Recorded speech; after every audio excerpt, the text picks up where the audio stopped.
E aí, pessoal? Aqui quem fala é o professor Guilherme. Eu sou professor de História aqui no Colégio Adagsmar de Oliveira. Hoje eu estou aqui com vocês do nono ano. A gente vai trabalhar um teminha que a gente já abordou, que foi a Era Vargas, mas a gente vai abordar esse tema hoje de uma maneira um pouquinho mais dinâmica. A gente vai ter um videozinho, vai ter um quadro, vocês vão poder me ver. Então, a gente vai dar uma aprofundada nesse tema, que é um tema muito importante dessa disciplina de História do Brasil. Primeiramente, a gente tem que lembrar o quê? Que quando Getúlio Vargas ele assume, ele vai assumir dentro de um processo revolucionário. Ele vai derrubar um presidente que já estava ocupando o cargo e vai impedir que outro presidente assuma o poder. Ele vai derrubar o presidente Washington Luiz, Júlio Prestes de Albuquerque, que era o presidente eleito, não vai poder tomar posse e Getúlio vai assumir o poder. E assim que ele entrar no poder, ele vai derrubar todos os governadores que tinham sido eleitos nas eleições de 1930. Todos esses governadores não vão assumir. Vão ser colocados em seus lugares interventores. Quem eram os interventores? Nada mais eram do que os governadores nomeados por Getúlio Vargas, que eram homens de sua confiança. Vocês vão estar vendo aí na tela esse esquema que vai ajudar vocês a se guiar melhor. Então, esses governadores que foram nomeados por Getúlio Vargas vão ser chamados de interventores e eles vão assumir o poder em todas as unidades da federação, com exceção de Minas Gerais, que foi um estado que ajudou Getúlio Vargas a chegar ao poder. Ali o governador eleito Olegário Maciel vai poder assumir.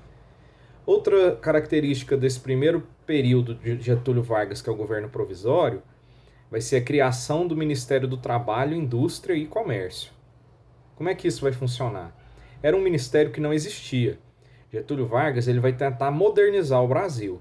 O Brasil era muito atrasado em questão trabalhista, não existiam leis trabalhistas, não existiam leis que incentivavam a indústria, incentivavam o comércio. As cidades elas funcionavam de maneira bem precária, o comércio, a indústria. O Brasil era basicamente agroexportador, ele produzia café e vendia para fora. Com isso, Getúlio Vargas vai criar esse ministério para poder modernizar essa questão, para que o país possa se desenvolver mais na questão do setor terciário, que é serviços, comércios, e no setor secundário, que é a produção industrial. O Brasil, então, vai começar a criar um parque industrial a partir da Era Vargas. Com a criação desse Ministério do Trabalho, Indústria e Comércio, vão ser criadas também as primeiras leis trabalhistas. Vão ser leis bem fracas, ele ainda vai criar umas leis que ainda não têm tanta aplicação prática, que são leis que não vão ajudar tanto o trabalhador, mas vai começar a definir carga horária de trabalho, vai dar um direito a férias, vai definir um salário relativo. Então, a princípio, essa fase do governo Vargas também vai ser bastante importante. Outra coisa que o Getúlio Vargas vai criar é a Justiça do Trabalho. A Justiça do Trabalho, que existe até hoje, são os TRTs, que são os Tribunais Regionais do Trabalho, eles vão servir para sanar contendas, né, para sanar disputas entre patrões e empregados. Isso aí também vai ser muito importante. Toda vez, por exemplo, que o seu patrão não paga o seu salário, você pode abrir um processo contra ele na Justiça do Trabalho. Antes isso não existia. Vai ser uma conquista do governo provisório de Getúlio Vargas. Outra coisa que vai ser a publicação de um código eleitoral. Getúlio Vargas vai ser o primeiro governante brasileiro a iniciar um processo pelo voto feminino. As mulheres vão poder votar, então, a partir do primeiro governo de Getúlio Vargas. E o Brasil vai começar também a tentar mudar o seu perfil de agroexportador, principalmente agroexportador do café. Os preços do café no mercado internacional estavam cada vez mais baixos. O Brasil produzia café demais, ele produzia muito mais café do que o mundo conseguia consumir. Acredita-se que o Brasil produzia 2/3 a mais do que o mundo conseguia consumir. Era quase o dobro do consumo mundial a produção brasileira. E o que o Getúlio vai fazer então para aumentar o preço do café brasileiro no mercado internacional? Ele vai começar a comprar café e queimar. Por quê? Porque vai ter menos café no mercado, uma vez que ele queima, e quando ele queima esse café, o preço do café vai aumentar. E ele vai proibir também que surjam novas plantações de café. Por quê? Porque uma vez que não tem mais gente produzindo café, o preço do café vai se manter elevado. Vai ter menos café no mercado, vai ter um tanto bom de gente querendo comprar e o preço do café aumenta.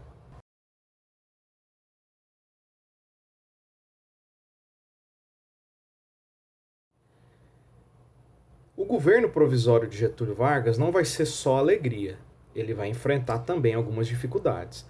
Quando ele assume o poder, vai ser no processo da Revolução de 1930, ou seja, ele vai estar derrubando do poder o presidente Washington Luiz e vai estar impedindo que o presidente eleito Júlio Prestes de Albuquerque possa assumir o poder. Então ele vai estar comprando uma briga com o estado de São Paulo. O estado de São Paulo vai ser destituído de seu poder político. Era o estado mais rico do Brasil e ele vai ser afastado do poder político. Ele não vai mais fazer parte do núcleo do governo federal. O governo federal não vai ser mais tocado pelos interesses do estado de São Paulo. E isso aí vai começar a mexer com os brios da população de São Paulo. Eles vão falar, por que a gente é o estado mais rico e a gente não pode exercer o poder político? São Paulo se dizia a locomotiva que puxava 20 vagões vazios, ou seja, se dizia o estado rico que puxava outros 20 estados pobres e falidos. Não era verdade, São Paulo de fato era o estado mais rico, mas os outros estados do Brasil também tinham sua importância. Mas isso mostra a importância política que São Paulo atribuía a si mesmo, ou seja, eles não achavam justo que Getúlio Vargas tomasse o poder e deixasse os paulistas fora do processo decisório. Então, Getúlio Vargas vai começar a enfrentar um desafio que vai ser o quê? Vai ser uma revolta do estado de São Paulo contra o seu governo. Os paulistas vão tentar derrubar Getúlio Vargas do poder. Isso vai se iniciar a partir da insatisfação popular, a insatisfação do povo em ver que Getúlio Vargas governava sem uma constituição, que Getúlio Vargas assumiu o governo provisoriamente e já estava no poder há 2 anos e não tinha nenhuma intenção de convocar novas eleições. Então isso aí vai começar a deixar a população de São Paulo bastante indignada. E tudo vai se dar num protesto estudantil. Alguns estudantes universitários vão fazer um protesto e 4 deles vão ser mortos durante a repreensão da polícia. A polícia vai atirar contra a manifestação. 4 estudantes vão morrer, eram Martins, Miragaia, Drauzio e Camargo. Eles vão morrer e a partir da morte deles, eles vão criar um movimento chamado MMDC. Esse MMDC é devido às siglas dos nomes dos 4 jovens mortos, Martins, Miragaia, Drauzio e Camargo. Esse movimento vai dar origem, então, à Revolução Constitucionalista de 1932, os paulistas tentando derrubar Getúlio Vargas. Os paulistas vão formar um exército, vão criar um esforço de guerra, as pessoas mais ricas vão doar dinheiro, as pessoas mais pobres vão se alistar para lutar e vai se iniciar, então, uma luta contra Getúlio Vargas. Os paulistas vão ser liderados pelo general Bertoldo Kingler, ele vai comandar o exército paulista e vai enfrentar o exército do governo federal. É claro que São Paulo sozinho não tinha condições de vencer o governo federal e 3 meses depois vai acabar sendo derrotado. Só que Getúlio Vargas vai colher daí uma grande derrota política. Por quê? Ele vai perceber que não é bom ficar desafiando o estado mais rico do Brasil. São Paulo é o estado mais rico, então não é bom ser desafiado. O que eles vão fazer então? Getúlio Vargas, apesar de derrotar o estado de São Paulo, ele vai convocar uma Assembleia Constituinte, vai fazer uma nova Constituição e a partir disso vai fazer uma eleição para eleger o presidente que vai governar o Brasil de 1934 a 1938. Então o governo constitucional de Getúlio Vargas vai durar de 1934 a 1937 e ele vai se iniciar com a promulgação da Constituição de 1934. É uma Constituição promulgada, ou seja, o Congresso se reuniu, escreveu essa Constituição e aprovou ela, através de uma votação, e ela passou então a funcionar. E as principais características dessa Constituição são uma federação, que é o quê? São vários Estados Unidos formando um país, presidencialismo, que é o modelo de governo, o Brasil vai ser governado por um presidente, e a divisão de poderes, que são os poderes executivo, que é controlado pelo presidente, o judiciário, que é a Suprema Corte do Brasil, controlado pelo presidente do STF, e o legislativo, que são as duas câmaras do Brasil, a Câmara dos Deputados e o Senado Federal. Vai se criar também a Justiça Eleitoral, que vai servir para quê? Vai servir para julgar casos relativos a eleições. Se uma eleição não foi fraudada, se a candidatura de um deputado foi correta, tudo isso vai ser decidido pela Justiça Eleitoral. Outra coisa que vai ser criado a partir da Constituição de 1934 vai ser uma legislação trabalhista mais robusta. Vai se instituir o salário mínimo, vai se instituir a carga de trabalho de 8 horas, o descanso semanal aos domingos, férias anuais remuneradas, indenização por demissão sem justa causa. Tudo isso aí vai ser instituído pela Constituição de 1934. Outra característica vai ser a anistia dos presos políticos, ou seja, as pessoas que haviam cometido crimes políticos durante os governos anteriores, inclusive os revolucionários de 1930, vários deles vão ser anistiados, ou seja, eles não vão poder ser punidos pelos crimes que eles cometeram. Vai estabelecer também um mandato presidencial de 4 anos e vai eleger indiretamente, ou seja, no colégio eleitoral apenas os deputados vão votar para eleger o presidente do Brasil. E esse presidente que vai ser eleito vai ser Getúlio Vargas. Vai ser também no período do governo constitucional que o Brasil vai enfrentar uma revolta que vai tentar transformar o Brasil em um país comunista aliado à União Soviética. Esse movimento vai ser conhecido como Intentona Comunista e ele vai se iniciar em 1935 sob o comando de Luiz Carlos Prestes e da espiã alemã enviada pela União Soviética, Olga Benário. Eles dois irão iniciar esse movimento, vai ser um movimento bem fracassado, vai ser rapidamente derrotado, vai ser um movimento feito pela Aliança Nacional Libertadora, que era uma agremiação comunista que existia no Brasil. Era um partido que tentava implantar o comunismo no Brasil. Isso não vai dar certo, mas vai ficar pairando sobre a mentalidade da população o medo que o Brasil se tornasse um país comunista, porque o comunismo já era considerado um grande inimigo dos países capitalistas no mundo, apesar de ainda não ter começado o mundo bipolarizado a partir da Segunda Guerra Mundial, o mundo já enfrentava esse medo do comunismo. E vai ser baseado nesse medo que o comunismo vai colocar sobre as pessoas que Getúlio Vargas vai se dar um autogolpe. O mandato de Getúlio Vargas iria de 1934 até 1938. Só que ele não vai nem sequer concorrer às eleições de 38. Por quê? Eles vão criar um plano, um suposto plano comunista de tomar o poder, e contra esse plano Getúlio Vargas vai se dar um autogolpe para defender o Brasil do comunismo. Esse plano nunca chegou a existir. Esse perigo comunista que o Brasil supostamente vai enfrentar vai servir apenas de desculpa para que Getúlio Vargas não precise deixar o poder e instale no Brasil uma ditadura que tenha um pouco de inspiração fascista, que era um dos grandes inimigos do comunismo. O fascismo era uma ideologia que era bastante inimiga do comunismo no mundo. E eles vão, a partir de 1937, com o golpe do Estado Novo, para impedir que o Plano Cohen, a suposta tentativa comunista de transformar o Brasil em uma ditadura do proletariado, o Brasil vai se tornar uma ditadura com caráter fascista sob o comando de Getúlio Vargas. Então, gente, a partir de 1937, Getúlio Vargas vai dar o golpe do Estado Novo, fazendo com que o Brasil se torne uma ditadura e acabando com a Constituição que tinha sido promulgada em 1934.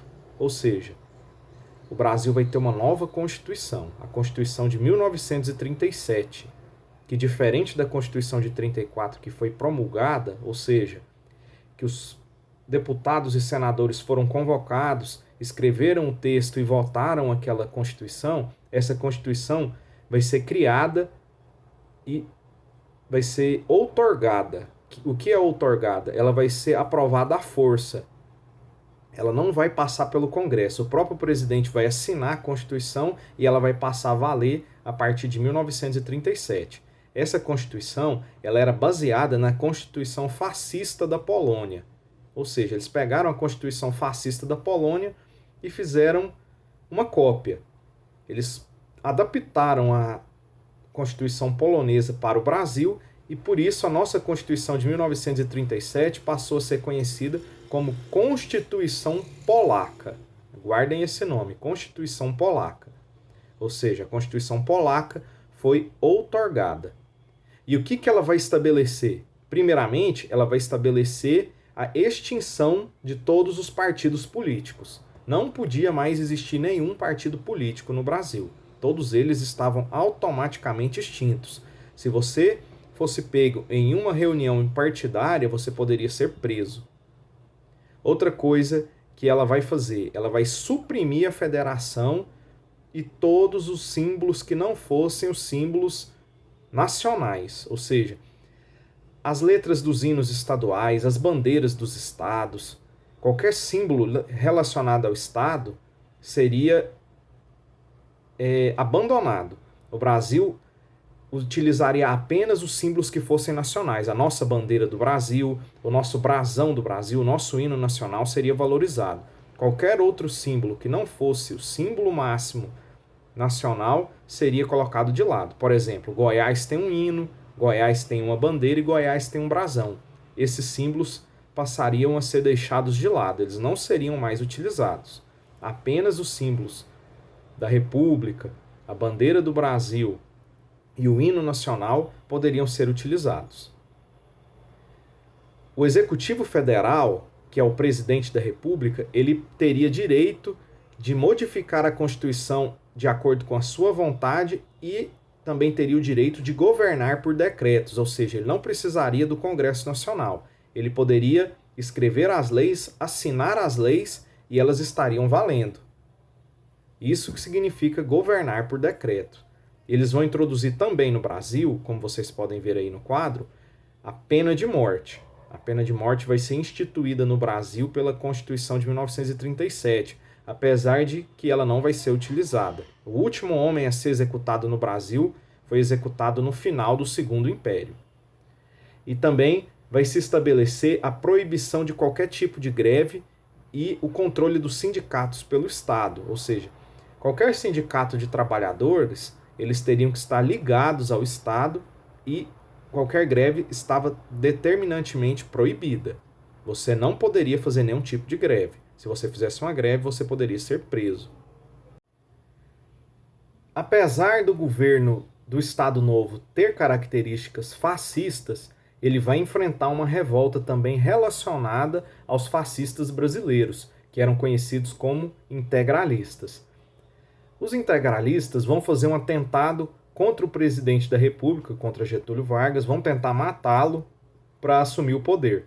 Eles vão ser rapidamente derrotados e presos, e isso aí vai fazer com que Getúlio Vargas faça um governo ainda mais duro do que ele pretendia. Ou seja, a repressão policial, a repressão do exército vai ser ainda maior do que aquela que Getúlio Vargas havia planejado. Vai ser um inferno viver no Brasil dessa época. Você não tinha nenhum direito de se expressar. Qualquer tipo de expressão sua poderia te levar para a cadeia. E o que garantia esse tipo de prisão? O que fazia com que as pessoas fossem presas?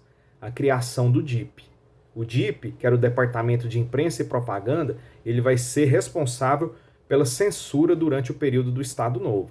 Inúmeros artistas tinham suas músicas censuradas, jornalistas tinham os seus artigos de jornal censurados, inclusive um grupo de artistas que foram bastante perseguidos foi uma dupla sertaneja chamada Alvarenga e Ranchinho. Os dois foram presos inúmeras vezes por críticas ao governo Getúlio Vargas. Como é que se davam essas críticas? Eles criticavam através das suas modas de viola. Eles cantavam coisas que desagradavam o governo e várias vezes eles eram presos. Outra coisa que vai surgir durante o período do Estado Novo vai ser uma coisa que a gente tem até hoje, que é a CLT, a Consolidação das Leis Trabalhistas. Ou seja, vai ser um conjunto de leis que vai favorecer o trabalhador, vai criar direitos ao trabalhador e vai garantir que esses direitos sejam cumpridos, como abono salarial, férias remuneradas, várias outras coisas vão ser estabelecidas de fato a partir da CLT. E a CLT existe até hoje e garante muitos direitos para a gente, apesar que alguns políticos hoje em dia querem destruí-la, porque ela garante muitos direitos. Faz com que o empregador pague muita coisa para o funcionário. E os empregadores hoje em dia não querem pagar, o que é um retrocesso para os trabalhadores do Brasil. A gente não pode perder esse tipo de direito. Outra coisa que vai ser instituído vai ser o Conselho Nacional do Petróleo, a Companhia Siderúrgica Nacional, a Companhia do Vale do Rio Doce, que vão ser as indústrias pesadas do Brasil. A partir do Estado Novo, o Brasil vai se industrializar principalmente no que se relaciona à indústria pesada, que é a indústria de base, que é petróleo, que é siderurgia, que é energia elétrica. Todas essas empresas, mineração, tudo isso vai surgir a partir do governo do Estado Novo, de Getúlio Vargas, e vão ser conquistas muito importantes do nosso povo. Hoje em dia, algumas dessas empresas não são mais do governo, elas foram privatizadas. A exemplo da Vale do Rio Doce, que foi responsável pelo rompimento da barragem de Brumadinho e de Mariana, que matou muita gente. A Companhia Siderúrgica Nacional, que também não é mais pertencente ao governo, e inúmeras outras empresas, como a Eletrobras, que hoje em dia tenta ser privatizada, e a Petrobras, que essa sim é uma empresa federal, é uma empresa que pertence ao governo, que é responsável pela produção do nosso combustível. O governo de Getúlio Vargas vai ter sua fase final no Estado Novo. E o Estado Novo vai durar de 1937 até 1945. Vai ser o exato período onde está acontecendo no mundo a Segunda Guerra Mundial. A Segunda Guerra Mundial vai ser entre os países aliados formados por França, Reino Unido, Estados Unidos e União Soviética contra os países fascistas conhecidos como as potências do eixo, que eram Japão, Alemanha e Itália. O governo do Estado Novo, ele era muito parecido com o governo italiano e com o governo alemão. Ele era extremamente relacionado, ou seja, o Brasil tinha relações bem estreitas com o governo, principalmente alemão. Para se ter uma ideia, boa parte do armamento utilizado no Brasil antes de 1939 vinha da Alemanha.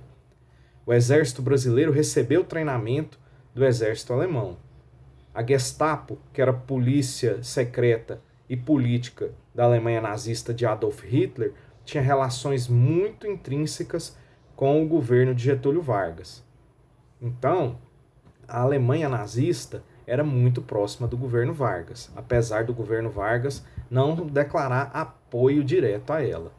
Quando a Segunda Guerra começar e os Estados Unidos se envolver na guerra, os Estados Unidos tinha o Brasil como uma zona natural de sua influência, ou seja, os Estados Unidos via o Brasil como um aliado natural, porque os Estados Unidos ele era o grande país do continente americano. Então ele vai fazer com que o Brasil entre na guerra do lado das potências aliadas, ou seja, contra a Alemanha e contra a Itália fascistas. Ou seja, o Brasil, apesar de ser um país com características fascistas, ele vai lutar contra os fascistas na Segunda Guerra. E isso vai ser a partir da influência dos Estados Unidos e em trocas financeiras com o Brasil. O Brasil vai receber alguns apoios para se industrializar melhor dos Estados Unidos, para assim poder entrar na guerra junto com as potências aliadas. O Brasil vai declarar guerra ao eixo em 1942 e vai enviar a Força Expedicionária Brasileira, ou seja, vai enviar um exército para lutar na Itália. Esse exército vai ser conhecido como os pracinhas. Esses pracinhas vão lutar e vão ter até um certo destaque na guerra. O Brasil vai ser responsável por muitas ações, principalmente contra os nazistas no norte da Itália. Então, essa força expedicionária brasileira, que ficou conhecida como os pracinhas, eles vão lutar e vão fazer bonito. Inclusive o símbolo dessa força expedicionária, como vocês podem ler aí no quadrinho, era uma cobra com charuto na boca. Por quê? Porque eles falavam na imprensa que o Brasil só entraria na guerra quando a cobra fumasse. Então, uma vez que o Brasil acaba entrando na guerra, eles usam esse símbolo como uma espécie assim, de resposta à imprensa que falou que o Brasil não entraria. O Brasil, então, vai lutar do lado dos aliados e vai vencer a guerra. Ele vai participar do lado vencedor e isso vai ser muito importante para a gente. A gente vai conquistar muito com isso. Mas Getúlio Vargas vai sofrer um pouco com essa questão, porque o Brasil lutou lá na Europa contra a ditadura fascista e contra a ditadura nazista. Aí eles voltam para casa para viver em um país que era governado por um ditador. Isso aí não pegava muito bem. Então o exército brasileiro vai se organizar para derrubar Getúlio Vargas. Getúlio Vargas não vai mais poder continuar no poder diante da pressão internacional e da pressão interna do povo, que via o Brasil lutando lá fora contra a ditadura e se mantendo aqui governado por um ditador. Então o que Vargas vai fazer? Ele vai precisar dar um passo atrás, ele vai reatar relações com a União Soviética, vai marcar eleições para o fim de 1945 e vai permitir a volta dos partidos políticos. Vão surgir vários. A UDN, que é a União Democrática Nacional, que é um partido de direita. O PSD, o Partido Social Democrata, que é um partido de centro. O PTB, que é o Partido Trabalhista Brasileiro, que é um partido de esquerda, que era um partido que surgiu à sombra de Getúlio Vargas e do trabalhismo. O PCB, que era o Partido Comunista do Brasil, que é um partido de extrema esquerda. Então, todos esses partidos vão surgir para poder lançar candidatos às eleições que vão ser convocadas em 1945. Apesar de Getúlio Vargas ter feito todos esses movimentos e de ter tentado se manter no poder, o exército brasileiro não vai deixar, principalmente a partir da aproximação de Getúlio Vargas com a esquerda, e ele vai ser derrubado e vai ser dado fim à primeira fase da Era Vargas. A partir de 1945, Getúlio Vargas não vai mais governar o Brasil. Ele vai voltar para um mandato mais à frente, em 1950, ele volta a ser eleito e vai governar até 1954, mas isso é um assunto para outra hora. Então foi isso, galera. Essa aí foi a nossa aula de hoje. Foi um prazer muito grande trabalhar esse tema com vocês. A gente já havia trabalhado esse tema, então a gente hoje deu uma aprofundada, viu esse tema de uma maneira mais dinâmica, com quadros e principalmente com vocês podendo me assistir, né? Vocês que ainda não tiveram oportunidade de ter uma aula presencial comigo. Hoje, então, foi muito prazeroso essa oportunidade de estar com vocês, dando essa aula. Espero que vocês não tenham tido nenhuma dúvida. Eu estou aberto a qualquer questionamento que vocês possam ter. E eu espero que a gente possa aproveitar bastante nosso semestre junto, que vai começar a partir de agosto. Eu estou aberto com vocês para qualquer dúvida no meu WhatsApp, é só me procurar. Talvez eu não consiga responder as suas dúvidas imediatamente, mas é só mandar que o mais depressa possível eu vou me esforçar para poder responder. Galera, então foi um prazer, volto a afirmar aqui, e a gente se vê a partir de agosto, quando as aulas presenciais provavelmente vão reiniciar. Se cuidem, a pandemia está aí, não deixem de se cuidar. E um grande abraço a todos. Até mais.